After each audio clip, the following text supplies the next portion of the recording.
मी बनवणार आहे आलू पालक पराठा। त्याची रेसिपी मी तुमच्यासोबत शेअर करते। हिरवी पालक मी स्वच्छ धुवून घेतली। धुतलेली पालक मी नंतर पाण्यामध्ये बॉईल करून घेतली। बॉईल झाल्यानंतर ही पालक थोडी आपल्याला थंड होऊन द्यायची। त्यानंतर एक मिक्सरचं भांडं घेतलं। थंड झालेली पालक पूर्ण त्या भांड्यामध्ये टाकली।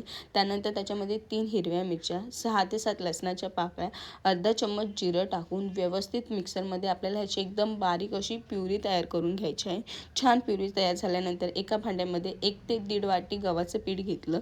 त्यामध्ये 2 चम्मच बेसन पीठ टाकलं। अर्धा चम्मच ओवा जो आहे तो थोडा कुस्करून टाकला। चवीनुसार मीठ मी अर्धा चम्मच टाकलं होतं। मीठ टाकून झाल्यानंतर 1 चम्मच मी तूप टाकलं आणि अर्धा चम्मच पुन्हा कसुरी मेथी मी ह्याच्यामध्ये कुस्करून ॲड केली। व्यवस्थित सगळं ॲड झाल्यानंतर जी आपण पालकची प्युरी बनवली होती ती ह्याच्यामध्ये आपल्याला ॲड करायची आहे। सगळं ॲड झाल्यानंतर व्यवस्थित सगळं मिश्रण मिक्स करून घ्यायचं आणि हे छान असं ह्याचं आपल्याला कणिक मळून घ्यायचं आहे। कणिक आपल्याला जास्त कडक नाही, एकदम सॉफ्ट असं मळायचं आहे आणि मळून झाल्यानंतर 10 ते 15 मिनिटं रेस्ट करून द्यायची। नंतर बटाट्याची चटणी बनवायला मी घेतली। त्याच्यासाठी तेल गरम झाल्यानंतर अर्धा चम्मच मोहरी, अर्धा चम्मच जिरं, कढीपत्ता आणि मी मिरची, अद्रक, लसूण आणि कोथिंबीर ह्याची एक पेस्ट बनवली होती ती त्याच्यामध्ये ॲड केली। व्यवस्थित मिक्स केली। त्यानंतर अर्धा चम्मच हळद, 1 चम्मच धना जिरा पावडर, थोडासा गरम मसाला टाकून पुन्हा सगळे मसाले व्यवस्थित मिक्स केले। नंतर चवीनुसार मीठ टाकलं आणि बॉईल झालेले जे बटाटे आहेत ते मॅश करून मी ह्या चटणीमध्ये ॲड केले।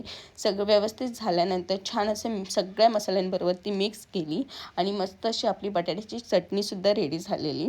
चटणी थंड झाल्यानंतर ह्याचा आपल्याला पराठा लाटायला घ्यायचा आहे। त्याच्यासाठी आपण जसं पुरणपोळीसाठी पुरणाचं स्टफिंग करतो तसं सेम आपल्याला ह्याच्यात बटाट्याचं स्टफिंग करायचं आहे। छान असं सगळं व्यवस्थित स्टफिंग भरल्यानंतर चारही बाजूंनी क्लोज करून घ्यायचं आहे। आपलं स्टफिंग कुठूनही बाहेर येणार नाही ह्याच्यात जास्त खात्री घ्यायची आहे।